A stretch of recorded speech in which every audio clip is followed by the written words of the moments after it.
because digital marketing was a lot of trial and error. Many times digital marketing has been trial and error.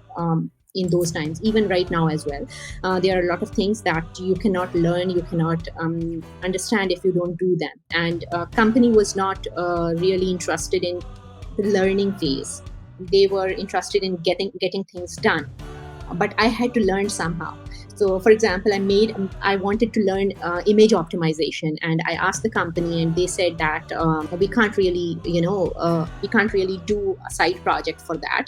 So, for image optimization, for example, I really wanted to know how image search works, and there was no way I could learn that. So, I created a website where I tried image optimization in different ways, test A, B, C, D. Some things worked, something did not work. That's how I learned image optimization, how to optimize images for search.